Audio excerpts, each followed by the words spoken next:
ahí. Quiero orar antes de dar la charla por mí, por ustedes. Entonces, si gustan, me acompañen. Señor, gracias porque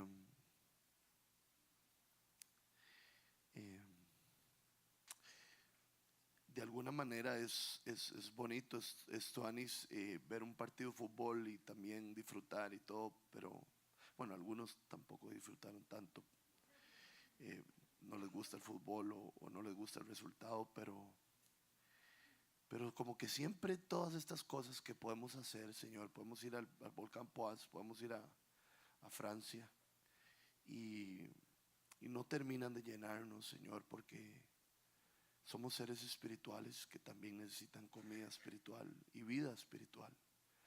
Y esto lo hemos experimentado la mayoría de nosotros y por eso nos quedamos aquí hasta la hora, hasta más tardito, Señor, para que tú nos llenes, porque te necesitamos, Dios, hoy domingo.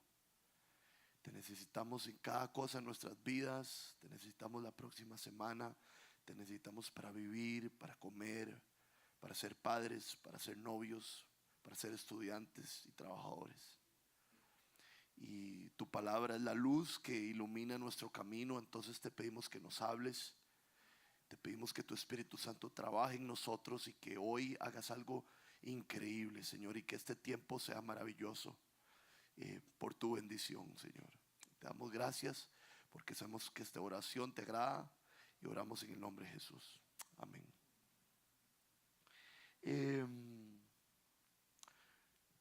No sé cuántos de ustedes alguna vez han tenido una visión, y no estoy hablando de nada raro o misterioso como en las películas, sino hay algo que de repente ve uno o sueña uno y se cumple, y fue algo que Dios le dio a uno como dirección en sus vidas. A mí usualmente no me pasa nada de esas cosas, pero algo muy interesante me ocurrió hace unas semanas. Tuve un sueño y el sueño fue súper real. Y dos amigos míos que estaban peleados se reconciliaban en ese sueño que tuve. Y son amigos míos porque hacemos ejercicio en el mismo lugar. Y entonces la persona que dejó el lugar donde hacemos ejercicio porque se peleó con mi amigo volvía a ese lugar, y cuando ella volvía todos estábamos como a la expectativa y le damos la bienvenida y era demasiado bonito. Y yo me levanté y yo dije, wow, ese sueño fue como muy diferente a todos los sueños que siempre he tenido, y además casi nunca me acuerdo, pero me lo dejé ahí. Pero me acordaba exactamente bien de lo que ocurría. Y 4 o 5 días después me topé a mi amigo y me hace, no tenés idea con quién acabo de hablar por teléfono. Y le dije, no, digo, obviamente que no tengo idea. Podrías haber hablado con todo el mundo. Y me hace, acabo de hablar por teléfono por demasiado tiempo con tal amiga. Y nos reconciliamos como si nunca hubiera pasado nada. Y yo dije, qué increíble, mi sueño era como una visión que Dios me había dado. Y efectivamente a los días ella llegó al lugar donde nosotros hacemos ejercicio y fue tal como yo lo había visto. Entonces me impactó demasiado porque Dios me dijo de alguna otra manera lo que iba a pasar en el futuro, y a mí nunca me pasan esas cosas. Dios me dio una visión, y la razón por la cual les cuento esto es porque hoy, Hechos 16, empieza con una visión. Pablo ya está cerca de Europa, ya está en algunos lugares compartiendo las buenas noticias, y una noche cuando él está durmiendo tiene una visión, y lo vamos a ver en Hechos 16 del 9 al 12. Dice así: durante la noche Pablo tuvo una visión en la que un hombre de Macedonia, en Europa, puesto de pie, le rogaba: pasa a Macedonia y ayúdanos. Después de que Pablo tuvo la visión, enseguida nos preparamos para partir hacia Macedonia, convencidos de que Dios nos había llamado a anunciar el evangelio a los macedonios.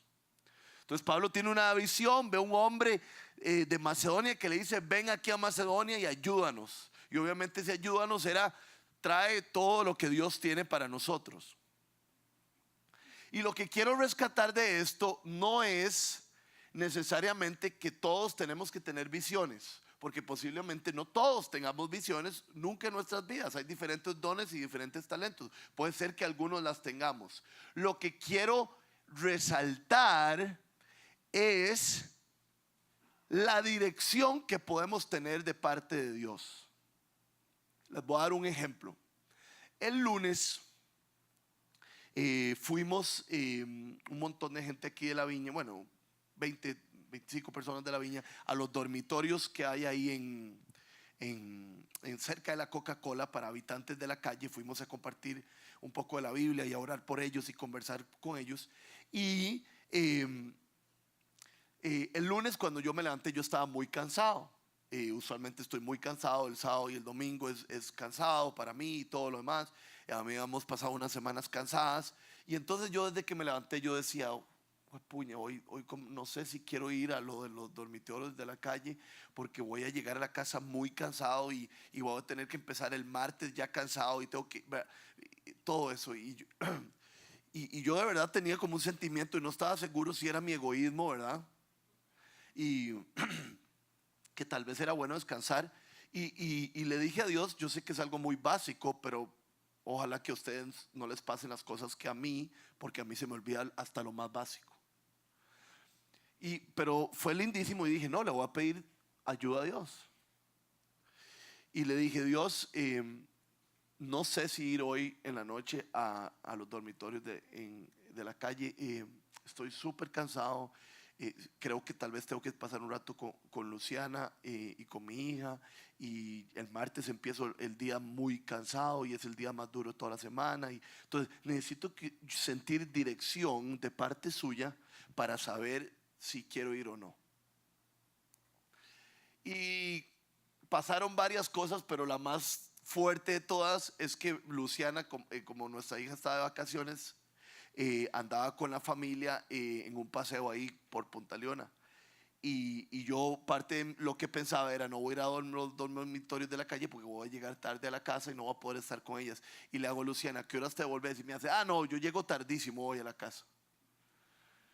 Entonces se me fue la excusa más grande o el obstáculo más grande de ir a los dormitorios.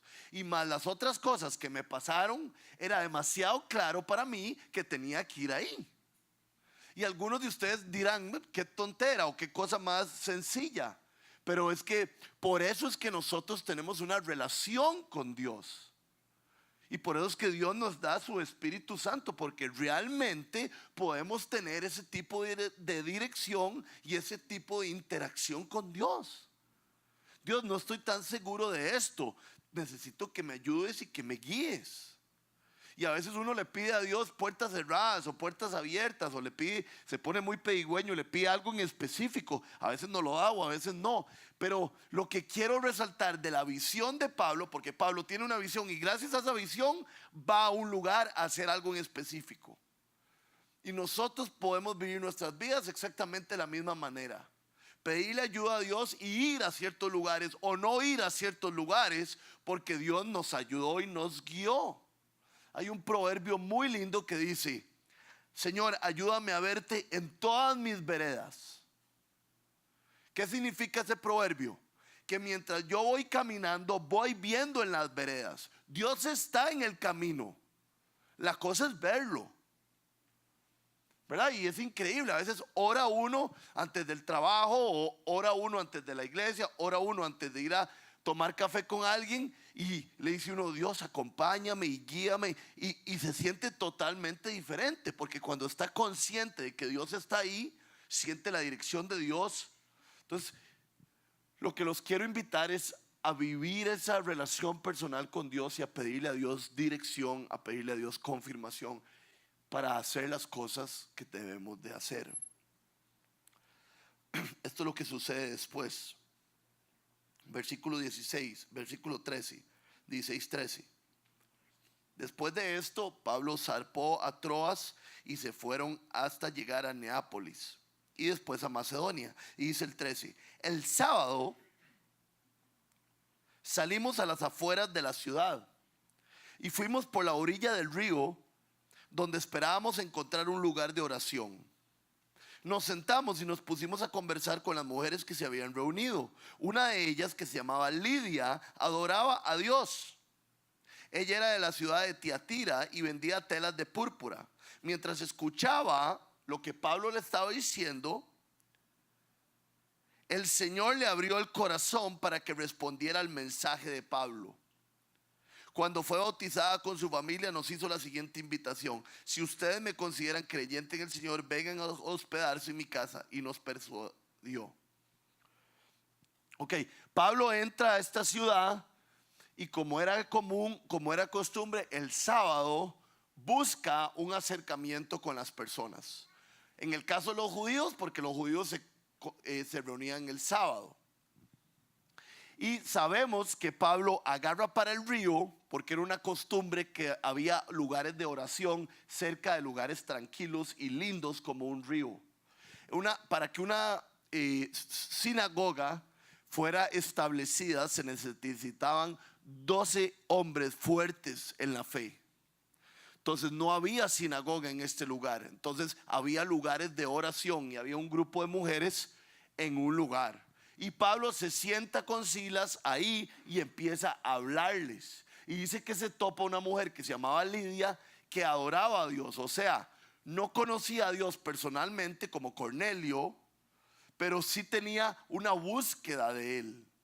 Y dice que cuando Pablo les estaba hablando de Jesucristo, Dios, muy importante, la parte más importante de ese pasaje, vean en el 14, mientras escuchaba a Lidia, el Señor le abrió el corazón para que respondiera el mensaje de Dios. ¿Por qué es tan importante esa parte? Les voy a explicar por qué. Primero, porque nos da una enseñanza, podríamos decir como doctrinal, una enseñanza básica de nuestra fe. Nosotros nunca, aunque lo hemos sentido, escogimos seguir a Dios. Fue Dios el que despertó en nosotros las ganas de seguirlo. Nosotros a veces leí por mucho, yo por 19 años, 20 años leí ni la leía, pero me mencionaban la Biblia y no veía nada. Me llegaban a la iglesia y no veía nada. Hasta que Dios levantó el velo y yo ya podía ver lo importante que era Jesús. Jesús en la cruz, ¿qué es eso? ¿De qué me estás hablando? ¿Eso qué me sirve a mí en el día a día? Hasta que Dios me levantó el velo y yo entendí, esto es lo más importante del mundo. Entonces esto es lo que hace Dios en nosotros, nos abre el corazón. Entonces esto es importante no solo porque entendemos esto, sino que además toda gloria que nosotros a veces nos damos de empezar a seguir a Dios es en vano, porque la gloria es de Dios. Él fue el que causó que nosotros lo siguiéramos. No es que usted es tan buena o tan bueno que a los 15 años, a los 9 años, a los 35 años, a los 50 años dijo, ahora me voy a portar bien y quiero seguir a Dios. Así pensamos que fue, pero fue que Dios nos abrió los ojos del corazón para verlo, porque la Biblia dice que estábamos muertos en nuestros pecados. Un muerto no puede hacer nada, hasta donde yo entiendo. Entonces necesitamos que Él nos abriera el corazón. Vean qué importante esto en Efesios 2 del 8 al 9. Dice, porque por gracia un regalo se nos dio. Ustedes han sido salvados mediante la fe. Esto no procede de ustedes. No es algo que nosotros produjimos. Es algo que se nos dio de regalo. Y se nos dio de regalo cuando no le dábamos pelota a Dios. Es que sería raro que nosotros estuviéramos buscando a Dios, pero Él nos aceptó cuando no lo buscábamos. Fue por gracia, es algo que procede de Él. Por eso es que es tan importante y ahora cobran sentido. Si Dios es el que abre el corazón, si Dios es el que nos deja ver, como cuando Jesús llega donde Nicodemo, y Nicodemo le dijo, ¿cómo hago para entrar en el reino de los cielos? Y Jesús le dice, tienen que nacer de nuevo. Y Y obviamente cualquiera de nosotros hubiera dicho lo mismo. Y Nicodemo le dice, ¿y cómo hago para meterme en el vientre de mi madre otra vez? Y Jesús le dice, no, no es que te metas en el vientre de tu madre, es que nazcas de nuevo espiritualmente. Dígame una cosa, los bebés deciden nacer, les dan nacimiento. Nosotros no decidimos nacer de nuevo. Dios nos dio nacimiento. Todo procede de Él. Esto es algo que se llama la regeneración, teológicamente. Y es bonito porque, digamos, quiero que se imaginen, si se quieren imaginar, todo nuestro proceso con Dios es así. Nosotros estamos en oscuridad y estamos llenos de de nuestro pecado. Y Dios nos abre los ojos del corazón, nos regenera, nos da nacimiento nuevo. Una vez y para siempre. Es un acto que existe un día para siempre. El mío fue alrededor de 2001, digamos, por ahí, porque yo no me acuerdo el momento. Hay gente que se acuerda el momento. Una vez y para siempre yo nací de nuevo y ahora veo las cosas de Dios y entiendo que Jesús es mi Señor y le entregué mi vida. Una vez y para siempre fui justificado. Cuando yo pongo mi fe en Jesús, soy visto de parte de Dios como justo, porque todo lo de Jesús es imputado a mí. Por eso es que si yo pongo mi fe en la cruz, mis castigos se pasan a Jesús y la justicia de Jesús se pasa a mí. Entonces, fui regenerado una vez y para siempre. Fui justificado una vez y para siempre. Y ahora empieza el movimiento. Ahí empieza la santificación, que no es una vez y para siempre. Es todo el proceso desde que nacemos de nuevo hasta que vamos a llegar a la presencia de Dios, que es Dios cambiándonos toda nuestra vida. Después de la santificación llega cuando llegamos a la presencia de Dios, que es la glorificación. Entonces hay dos cosas que suceden de inmediato y hay una cosa que le corresponde a Dios, pero también nos corresponde a nosotros en cooperación, que es la santificación. Entonces es increíble, es chivísima, porque Pablo le está hablando a este grupo de mujeres y de repente esta mujer que tenía hambre de Dios, no es lo mismo tener hambre de Dios que ser salvo, se le abre el corazón y acepta a Jesucristo y empieza a seguir a Dios, cree en Él. Una vez estábamos Luciana y yo, pero en aquel momento no éramos novios. Me imagino que ella se moría por mí, pero no, la realidad del caso es que yo tenía como 20 años y era igual de atarantado que ahora, pero más porque había recién conocido de Dios. Entonces, y fuimos a un campamento en Isla Amas y nos pusieron a los dos a dar un estudio de Biblia. Yo no sé ojalá no me esté equivocando. Y en cierto momento del estudio de Biblia teníamos que compartir las buenas noticias de que Jesús había muerto por nosotros y que si nosotros creíamos en Él nos convertiríamos en hijos de Dios y nos daba el perdón de nuestros pecados. Y lo hicimos y de todo el estudio nadie reaccionó, nadie hizo nada. Pero después seguimos en el estudio y conforme seguimos en el estudio hablando ya de otras cosas, a una muchacha le empezó a cambiar la cara, literalmente. Se le empezaron a iluminar los ojos y interrumpió así abruptamente, hace yo quiero. Y le hacemos nosotros, ¿yo quiero qué? Y hace ella, yo quiero recibir a Jesús. Exactamente lo que le pasó a Lidia. En un grupo estaban hablando, Pablo estaba hablando de Jesús y a Lidia se le abrió el corazón y dijo, esto es. Por fin entiendo lo que tengo que hacer de mi vida. Yo necesito de Jesús. Y creyó en Él. Y después ella invita a toda la gente a su casa, queriendo estar con ellos. Para terminar esta parte, y creo que es muy importante, vean cómo ser un seguidor de Jesús no es no es cualquier cosa. No es, no es la decisión que se toma en algún momento de comerse una hamburguesa o comerse un taco de queso. Uno se vuelve seguidor de Jesús y hay un nuevo nacimiento en uno. Y uno le empiezan a gustar menos ciertas cosas y le empiezan a gustar más las cosas de Dios. Empieza una santificación en uno, lenta a veces, rápida a veces, pero hay algo cambiando. Entonces, es mi responsabilidad decirnos a todos que ser un seguidor de Jesús es una decisión muy fuerte y es algo que uno ve en su vida, que trae fruto. Un montón de gente dice que cree en Jesús y no creen en Jesús. Creer en Jesús es haber nacido de nuevo. Seguimos adelante en el versículo 16. Empezamos en 16, ¿está bien? Una vez cuando íbamos al lugar de oración, otra vez seguían saliendo ahí, nos salió al encuentro una joven esclava que tenía un espíritu de adivinación. Con sus poderes ganaba mucho dinero para sus amos. Vean las palabras, ¿verdad? Son rajadas, esclava y amos. Estamos hablando aquí de trata de personas.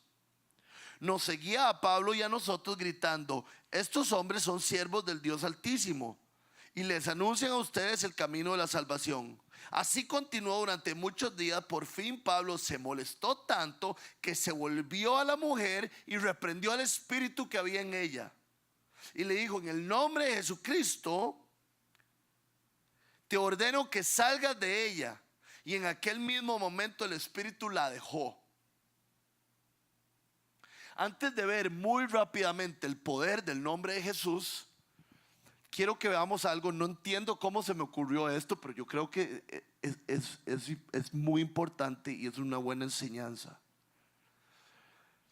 Esta muchacha tenía un talento y un don y la estaban le estaban explotando a ella, la estaban explotando y vivía para sus amos. Nada de sus talentos, nada de sus dones estaban siendo utilizados para Dios. Todo estaba siendo aprovechado para sus amos.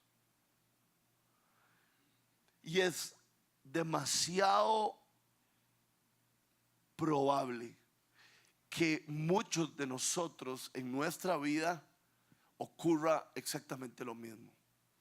Que la mayoría de nuestros talentos, la mayoría de nuestras habilidades, la mayoría de nuestra energía sea gastada y sea aprovechada por nuestros amos o por nuestros jefes, por nuestras compañías. Y no nos quede nada de talento, nada de dones, nada de habilidades para Dios. Yo, al igual que ustedes, sé lo que es llegar a la casa y he trabajado. Ahora trabajo en la iglesia y he trabajado en alguna compañía y es igual. Si uno no se cuida, llega a la casa fulminado o fulminada a las 7 de la noche y no tiene nada más que dar. Y nosotros no fuimos hechos para que todos nuestros talentos y todos nuestros dones, todas nuestras habilidades fueran gastadas en Walmart, fueran gastadas en Pfizer, fueran gastadas en la veterinaria en que trabajamos o yo no sé dónde. Esto es un llamado a balancear nuestras vidas. Ok, claro que hay que trabajar. Ok, claro que yo tengo un don y soy ingeniero industrial y trabajo en tal lugar. Pero ¿qué parte de mi vida dedico a Dios y al reino de Dios? ¿Qué parte de mis habilidades y mis dones todavía conservo fuertes para mi familia? No, un hijo de Dios no es el perfil de un hijo de Dios. Alguien que gasta su vida por dinero. El perfil de un hijo de Dios es alguien que gasta la mayoría de su corazón construyendo el reino de Dios y ayudando a los demás. Y son decisiones que tenemos que tomar. Nadie las va a tomar por nosotros.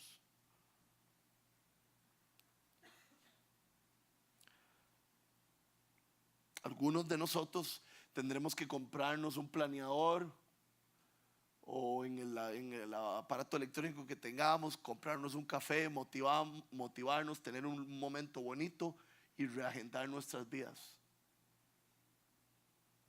¿En qué voy a gastar mis talentos y mis dones? No, es que a los 70 me retiro y ya ahí empiezo.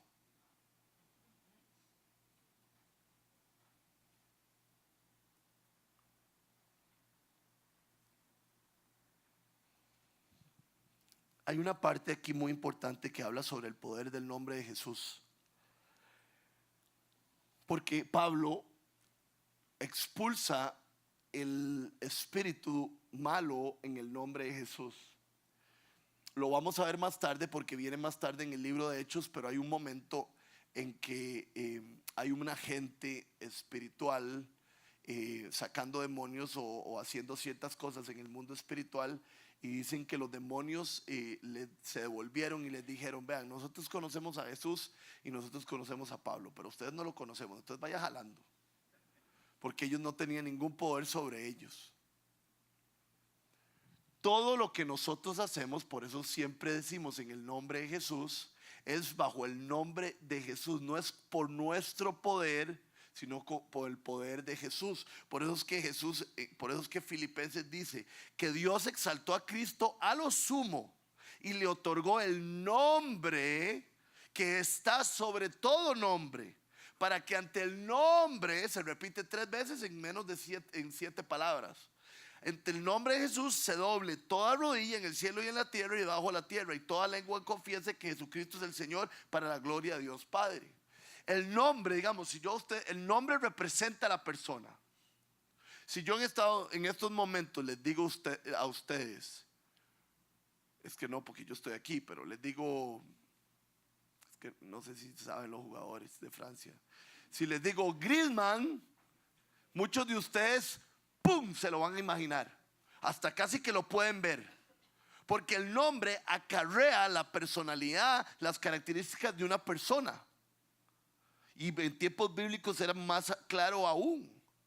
Entonces, cuando nosotros decimos Jesús, cuando hacemos las cosas en el nombre de Jesús, y no le estoy diciendo que nosotros tenemos que andar gritando siempre antes de hacer cualquier cosa Jesús, pero sino que es lo que sentimos y lo que también decimos. Si lo hacemos en el nombre de Jesús, lo estamos haciendo basados en su currículum, basados en lo que Él hizo, basados en su justicia, basados en que es el hombre más perfecto, más noble, con más autoridad que ha existido. Entonces, por eso es que Pablo echa este demonio en el nombre de Jesús, porque es el nombre que está sobre todo nombre. Entonces, por eso es que nosotros bendecimos los alimentos y lo hacemos en el nombre de Jesús. Es el nombre más poderoso que existe. Vean Lucas 10 del 17 al 19. Los 72 se van a predicar y dice que cuando regresaron dijeron contentos: Señor, hasta los demonios se nos someten en tu nombre. ¿Se acuerdan que Jesús andaba por todo lado y a veces los mismos demonios le decían: ay, Jesús, no vienes a atormentarnos ya?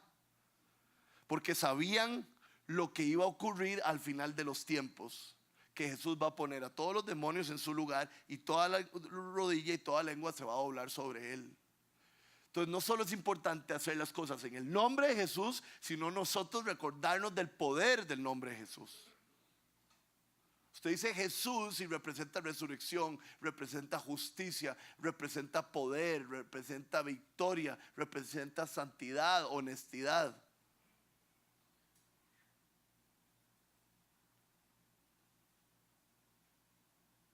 Y por eso es que en el nombre de Jesús podemos orar por las cosas más locas del mundo. Podemos orar por sanidad. Podemos orar que a una persona se le quite un cáncer. Si Dios lo hace, bien. Y si no, también. Pero nosotros tenemos autoridad en el nombre de Jesús. Por eso es que podemos orar ante muchas cosas. Y por eso es que a veces no oramos con fe, porque creemos que somos nosotros como para empujar duro el que lo logra. No, es el nombre. Es en el nombre. Hasta podemos orar de que no llueva. Señor, por favor, que no llueva, en el nombre de Jesús, que no llueva. Porque el nombre de Jesús es el que controla todo lo que hay. Fue el mismo nombre el que creó el cielo y la tierra.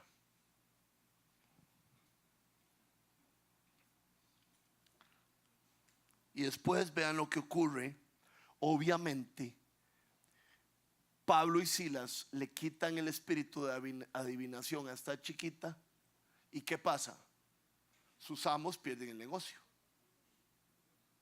Ya no pueden adivinar. Y se ponen furiosos. Y van donde las autoridades de este lugar y le dicen: mire, esos maes en el nombre de Jesús nos arruinaron.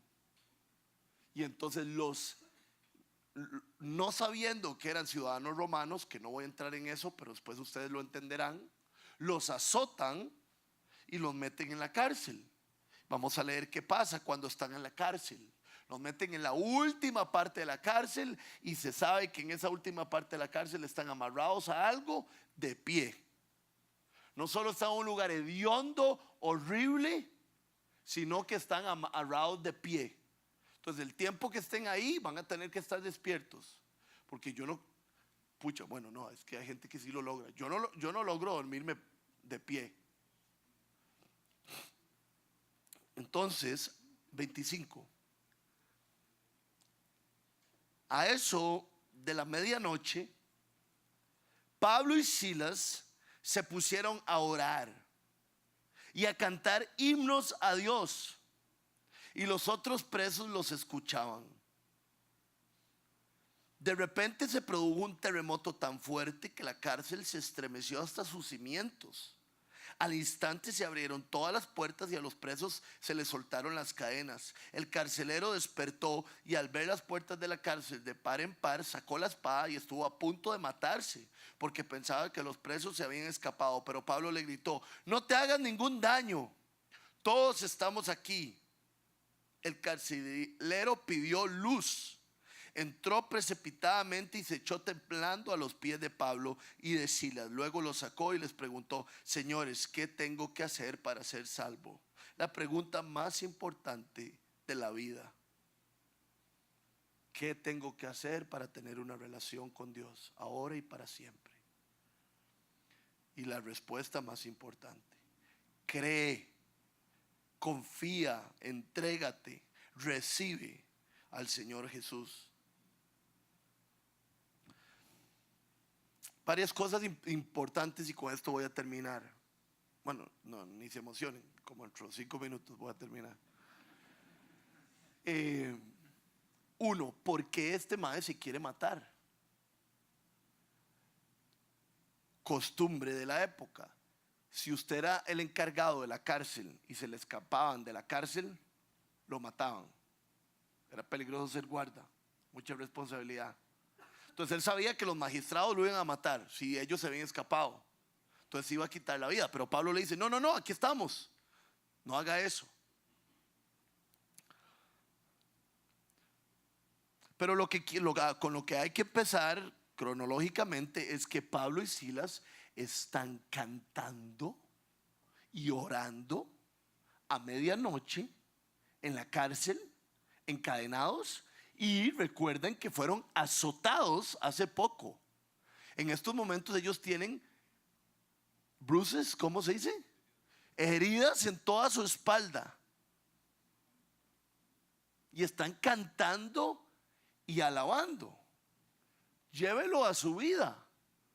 Llévelo a un momento difícil que usted está pasando hoy o que ha pasado.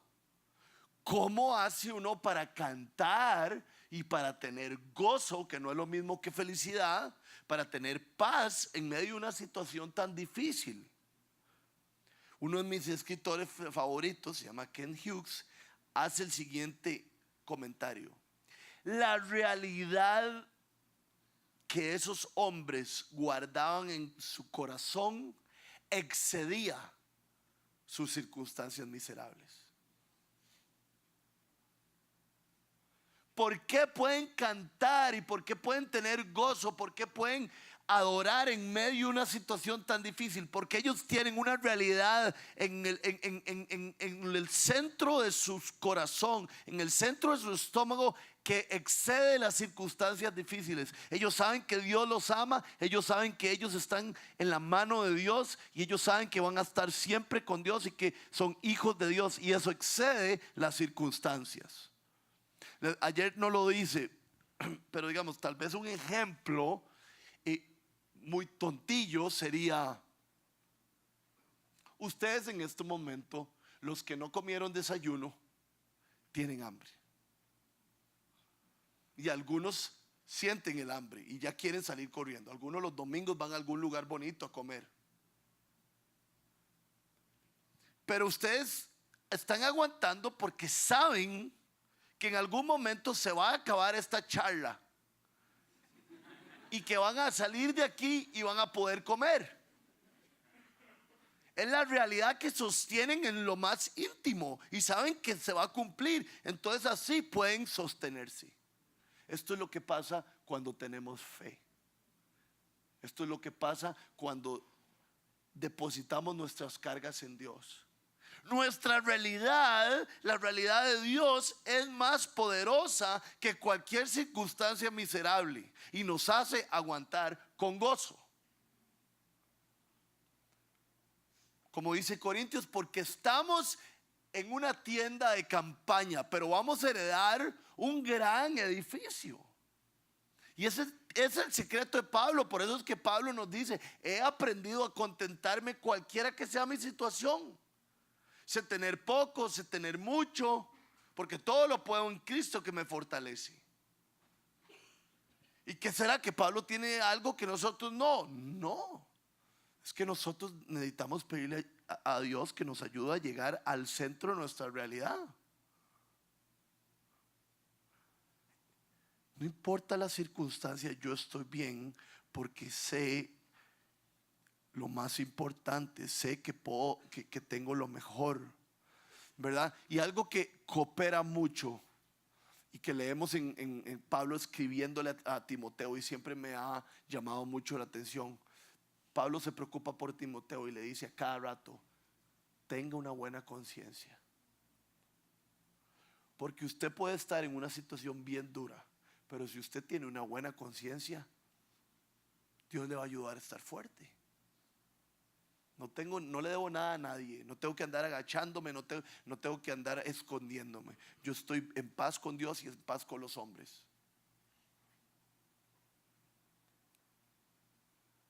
Ellos sabían algo: que no eran prisioneros de Roma, sino que eran prisioneros de Dios. Efesios 1:29 nos dice: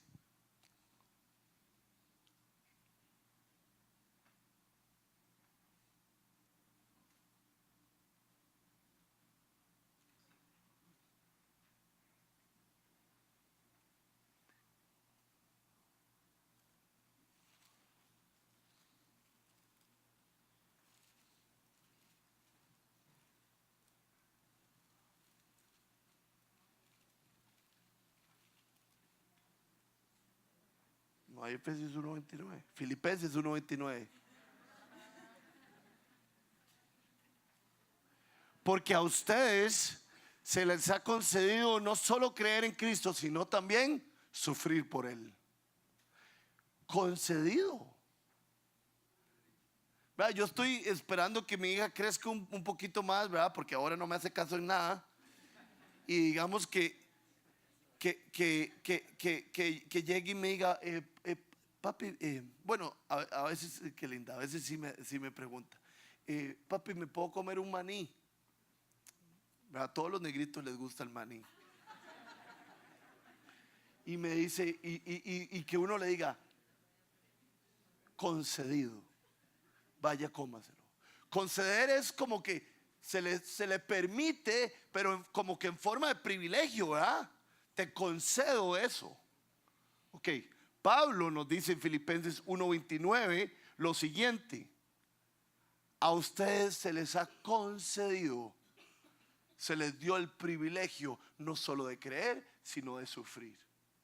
Entonces, Pablo está ahí con Silas y está diciendo: somos hijos de Dios. Esto es una muestra que somos hijos de Dios y aquí estamos y esto se nos ha concedido, y por eso es que canta.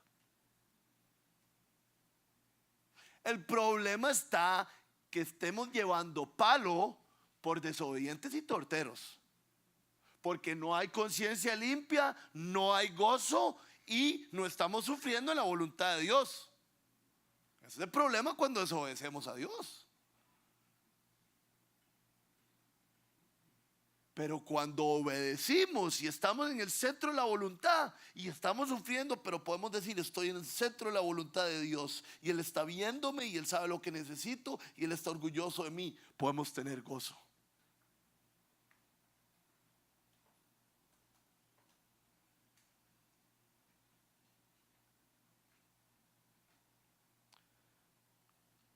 Y una última cosa acerca de este pasaje, penúltima cosa.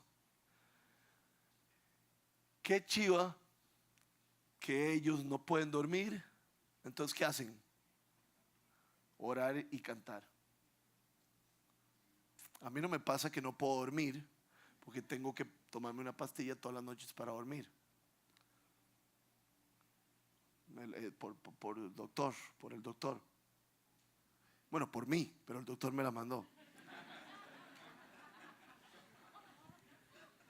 A mí no me pasa, pero les digo a ustedes, cuando no pueden dormir, oran y cantan o piensan en Dios. Algunos no, más bien le damos más vuelta a la circunstancia y veamos dormir como cualquier cosa. No lo veamos como dormir cuando no estamos trabajando. ¿Qué estamos haciendo? No estamos, ¿verdad? Es bonito que ellos, yo siento que ellos pensaron: aquí estamos con la cadena, entonces no podemos dormir. Bueno, entonces cantémosle a Dios y oremos.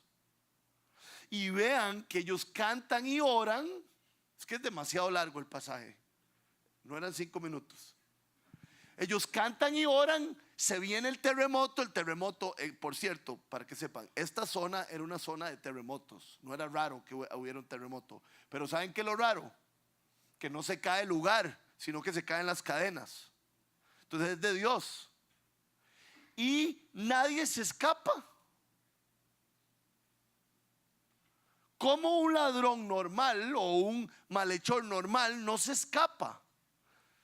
Ellos habían escuchado a estos hombres cantar y adorar en medio de la nada, y ellos dijeron: aquí algo está pasando y aquí no vamos a ningún lado. Aquí hay que averiguar qué es esto que están cantando, esto de Dios. Y aquí viene la enseñanza. Cuando nosotros, seguidores de Jesús, estamos en una prueba y en un momento difícil, nuestra reacción influencia fuertísimamente a los que están alrededor, que no han creído todavía.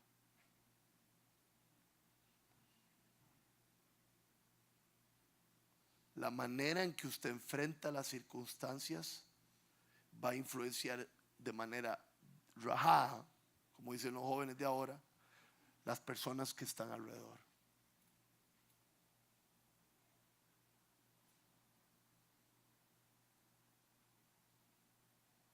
Y termino con este carcelero que los oyó cantar durante toda la noche, y después de oírlos cantar durante toda la noche y escuchar que no se habían ido, sabe que algo está pasando aquí. Sabe que esas canciones acerca de ese Jesús, es que Jesús es importante y que hay que creer en Jesús y entonces dicen: ¿qué tengo que hacer para ser salvo? ¿Qué tengo que hacer para tener una relación con este Jesús? Y ellos le dicen: creer. Y creer no es como yo, ¿verdad? Yo creo que Croacia va a ganar. No, creer en la Biblia, en el libro de Juan, creer es tener a Dios, a Jesús como Salvador y como Señor. Creer en Jesús de que Él me salva de mis pecados y me perdona, y Él es mi Señor y ahora vivo para Él. Eso es creer. Creer en Jesús es eso. Hacerlo mi Salvador y mi Señor, es recibirlo en mi vida, es entregarle todo a Él. Y literalmente el carcelero dice: yo quiero entregarle todo a Él. Y dice que él y toda su familia se salvó. Quiero terminar con una pequeñísima historia que leí por ahí de un hombre italiano que sufría tremendos dolores a causa de una enfermedad. Y alguien le preguntó: ¿cómo podés vos siempre estar como de buen humor? Y la razón por la cual les cuento esta historia es porque creo que la enseñanza primordial del Hechos 16 es tener gozo a pesar de las circunstancias difíciles. Entonces le preguntaron a este hombre: ¿cómo puedes estar de buen humor en medio de todo este dolor? Y el hombre les dijo: vean, la carga de los días pasados se la doy al Señor y la dejo olvidada. La carga de los miedos futuros también lo dejo en manos de Dios. Y ahora vivo el día a día con su ayuda. Pongámonos de pie.